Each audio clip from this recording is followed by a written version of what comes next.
Yuk ketemu lagi sahabat-sahabat Kimupeng dimanapun Anda berada.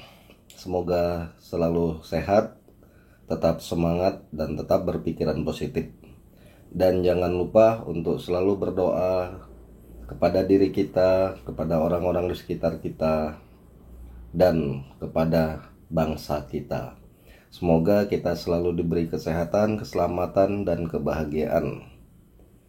Dan semoga hal-hal yang negatif ada di dalam diri dan kehidupan kita diangkat dan dirubah menjadi hal yang positif. Baik, sahabat-sahabat semuanya, bagi yang belum menonton vlog Kejamnya Santet, silakan linknya ada di deskripsi ya di bawah. Silakan dilihat agar bisa mengikuti kelanjutan dari kisah nyata yang saya alami. Sahabat-sahabat dimanapun berada, terima kasih untuk terus mengikuti vlog kita. Dan terima kasih bagi yang sudah subscribe. Begitu juga bagi yang belum subscribe. Terima kasih. Semoga berkah, amanah, dan selalu diberi keberlimpahan rezeki. Amin amin ya robbal alamin. Melanjut kisah yang dari cerita Kejamnya Santet. Jadi setelah saya pulang di pertemuan pertama tersebut, sampai di rumah seperti biasa saya tetap melakukan aktivitas, dan malamnya ketika saya sholat malam, saya ikut membantu berdoa, berzikir, semoga anak tersebut diberi kesehatan, kepulihan, dan keluarganya dilindungi dari segala ancaman maupun mara bahaya. Setelah itu selang 7 hari dari pertemuan yang pertama, saya kembali datang sesuai dengan jadwal yang sudah ditetapkan 7 hari, dan melihat kondisi si anak. Begitu saya nyampe, pihak keluarga sangat antusias dengan wajah yang lebih bersemangat. Alhamdulillah, melihat hal itu saya ikut merasa senang, saya ikut merasa bahagia. Setelah saya masuk di dalam, kita basa-basi sebentar, dan pihak tuan rumah menyediakan minuman dan seperti biasa memberikan saya rokok. Sambil kita ngobrol, akhirnya saya tanya gimana perkembangan kondisi dan keadaan si anak serta keluarga. Si bapak pun menceritakan setelah 3 hari dari proses yang kemarin itu, setelah 3 hari setelah kedatangan saya,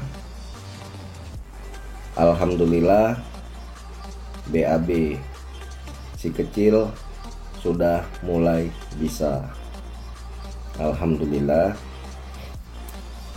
Dan kemudian badannya juga sudah mulai berisi, dan si kecil tersebut dibawa kepada saya, keluarkan dari kamar.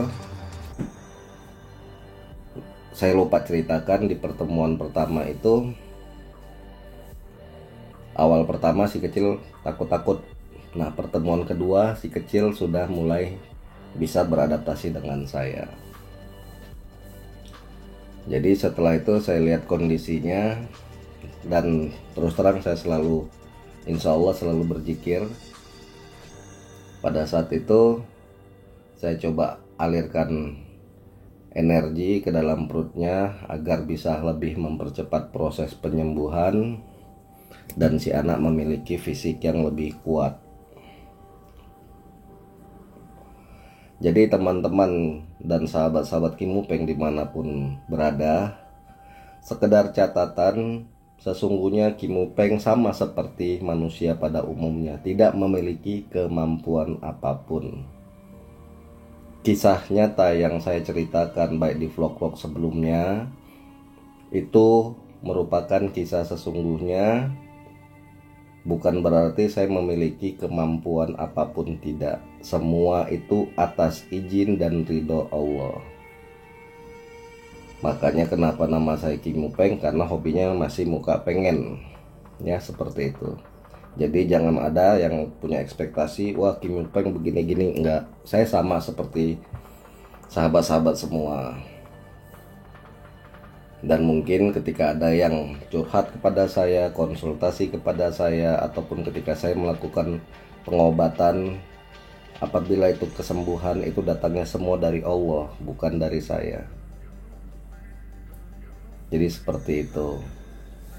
Nah, di pertemuan kedua tersebut, setelah saya pangku si kecil dan saya coba alirkan energi ke tubuhnya, bagian perut, mulai dari kepala, perut sampai ke ujung kaki,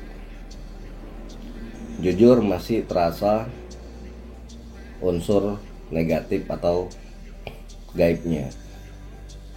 Rasanya itu kalau saya biasanya sih dari ketika saya menyentuh di tapak tangan saya ini ada getaran-getaran yang mungkin susah untuk dijelaskan, karena setiap pengaruh gaib itu memiliki getaran yang berbeda-beda tergantung dari jenis dan kekuatannya. Nah, setelah itu akhirnya saya menyarankan kembali yang ramuan-ramuan kemarin itu untuk dilanjutkan. Akhirnya mereka, ya keluarga, malam itu mencari kembali. Setelah dapat, saya mohon sama Allah, saya doakan semoga ramuan tersebut berkhasiat dengan izin Allah. Jadi kita bagaimanapun harus menyerahkan semua kepada Allah, Sang Maha Pemilik hidup. Setelah ngobrol-ngobrol kita, saya izin pulang dan saya sampaikan jika terjadi sesuatu apapun itu dan kapanpun itu, silahkan hubungi saya segera. Kenapa saya mengatakan seperti itu? Karena di saat kedatangan saya yang kedua, saya sudah mulai merasakan bahwa si pengirim tersebut sudah mulai kembali beraksi. Jadi seperti itu yang saya rasakan. Maka saya sampaikan kepada si bapak, kapan aja, mau tengah malam, mau kapan aja kabari saya bilang. Nah, setelah dari situ saya izin pulang. Selang 3 hari dari situ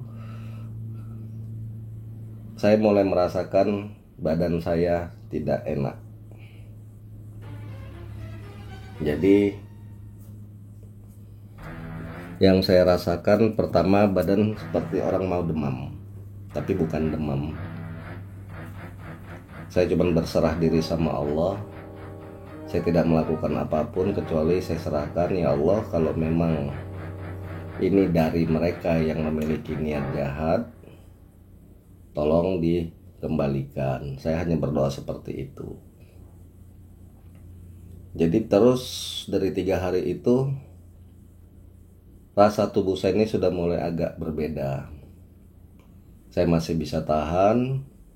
Minggu depannya saya datang lagi ke tempat yang bersangkutan.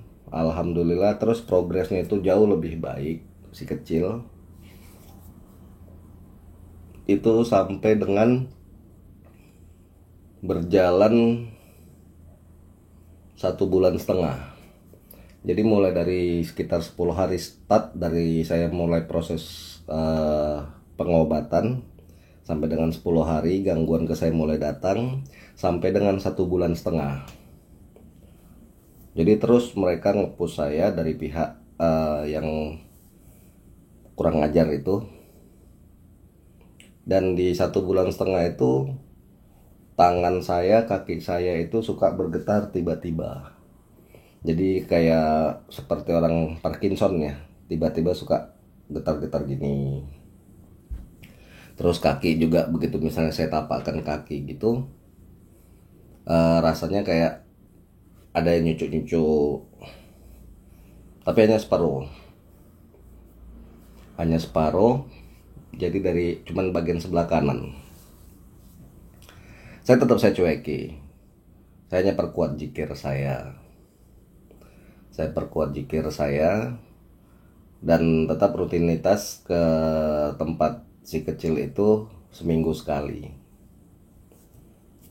Nah, di sela-sela waktu itu saya suka main bertandang, silaturahmi ke tempat ya orang-orang pinter lah kalau bisa dibilang ya, dukun.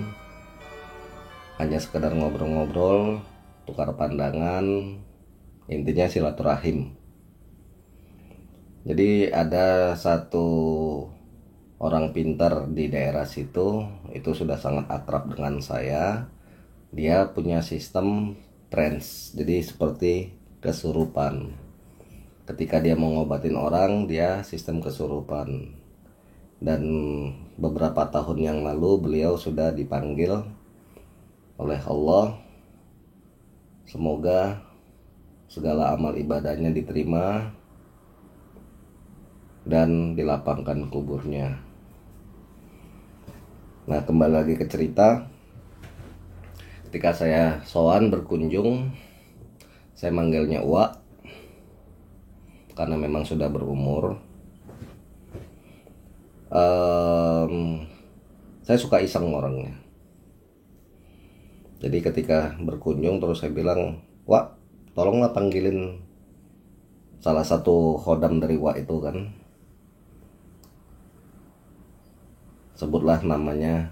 Dia salah satu panglima dari Istana Lima Laras. Mungkin bagi sahabat-sahabat yang berada di wilayah Batubara, Asahan, tahu Istana Lima Laras. Jadi beliau salah satu panglima di sana. Saya bilang, "Wah, tolong panggilkan panglima titik.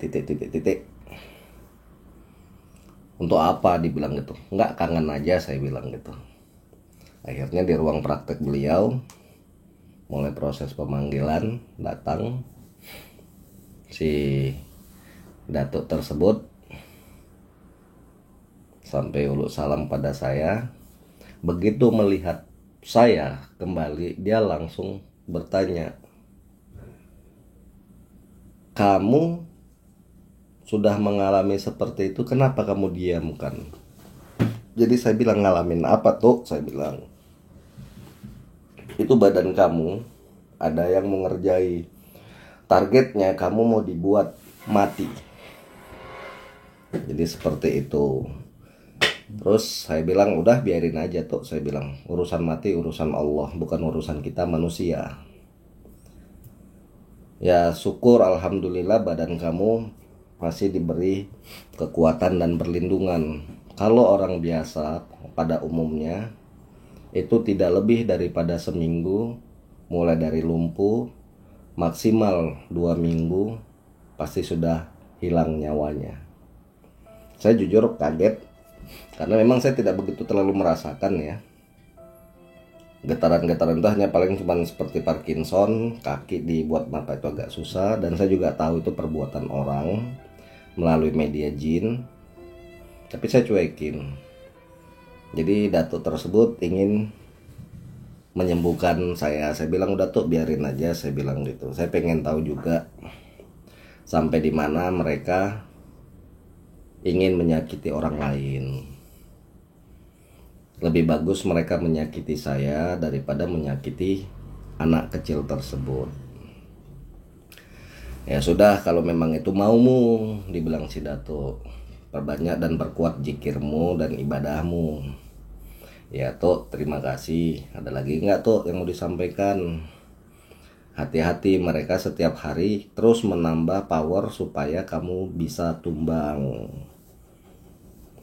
Jadi setelah pertemuan itu akhirnya selesai. 2 hari ke depan saya pergi lagi ke salah satu ya sahabat juga, tapi memang sudah tua, seorang ibu-ibu. Beliau juga termasuk orang pintar. Jadi setelah silaturahmi, sudah lama saya itu tidak pernah berkunjung ke sana.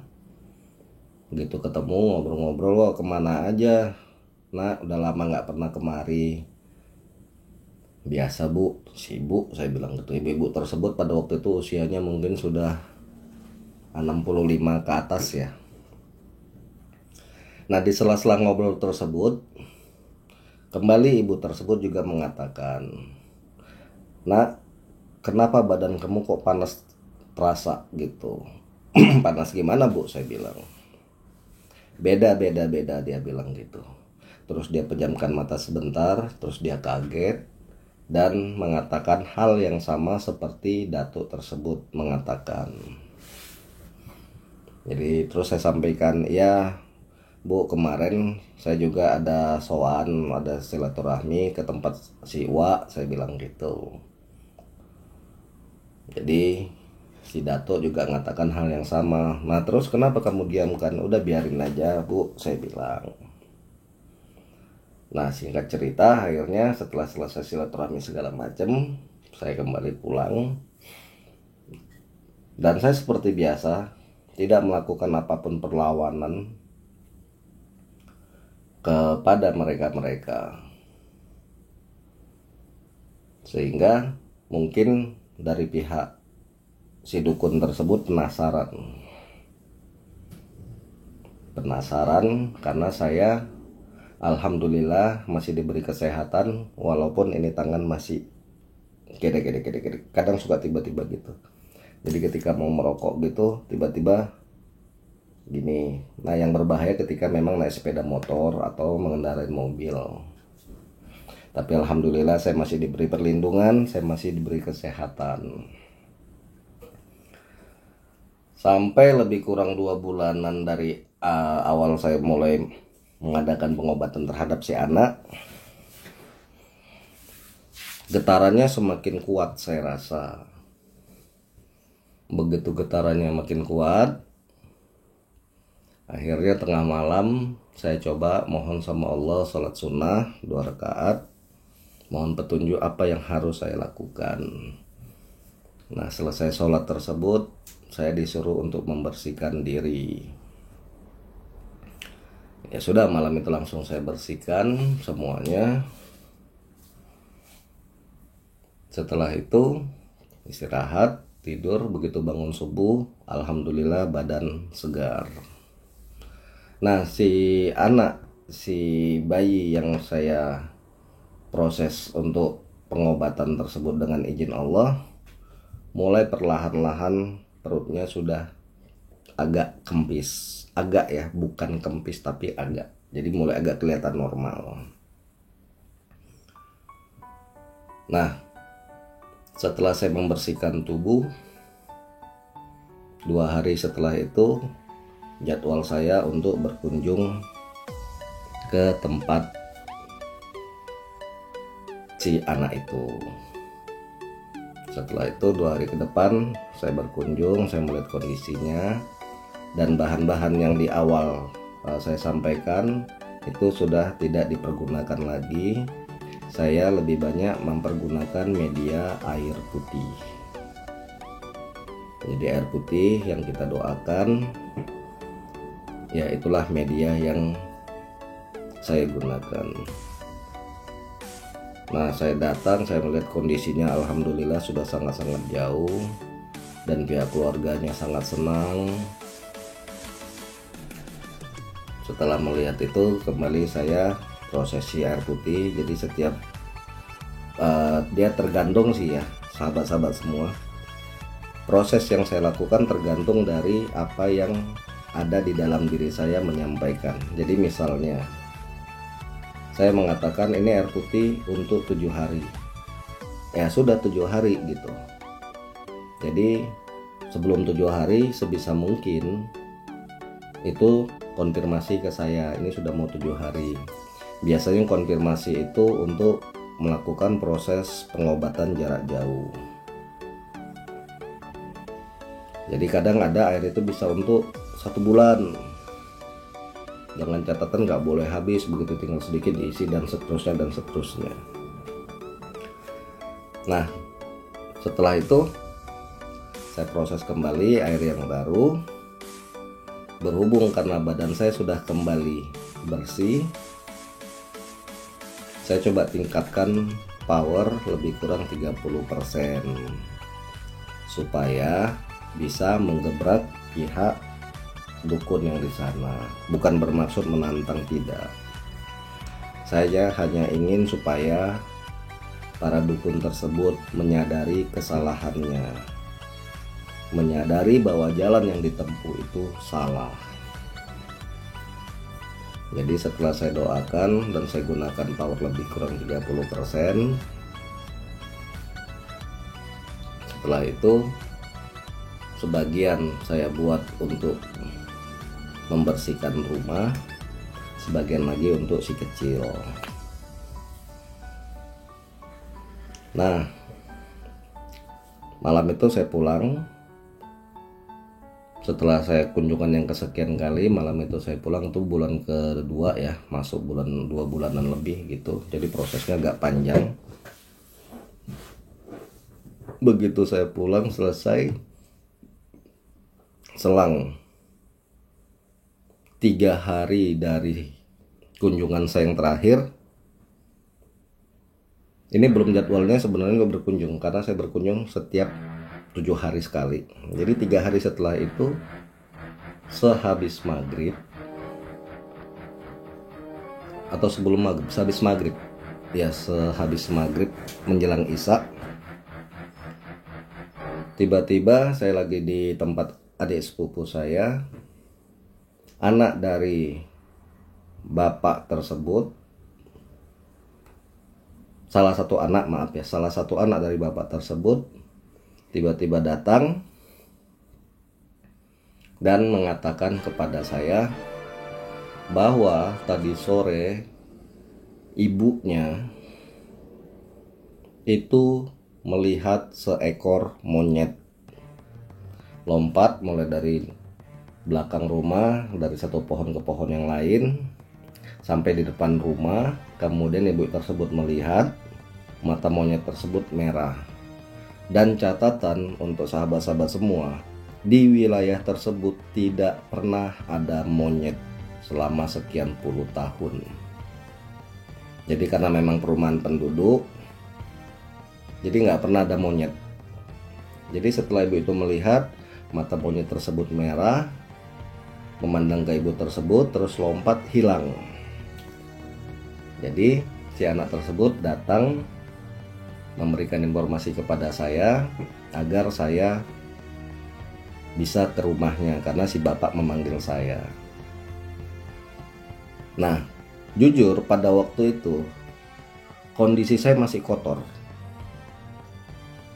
Ya mungkin sahabat-sahabat yang sudah dewasa mengerti kondisi kotor seperti apa. Dalam artian saya tidak punya persiapan apapun. Nah, melihat kondisi yang urgensi tersebut, yang darurat, mau nggak mau, siap tidak siap, saya harus berangkat. Bagaimana selanjutnya? Tetap ikuti vlog selanjutnya. Terima kasih yang sudah menonton sampai habis. Terima kasih yang sudah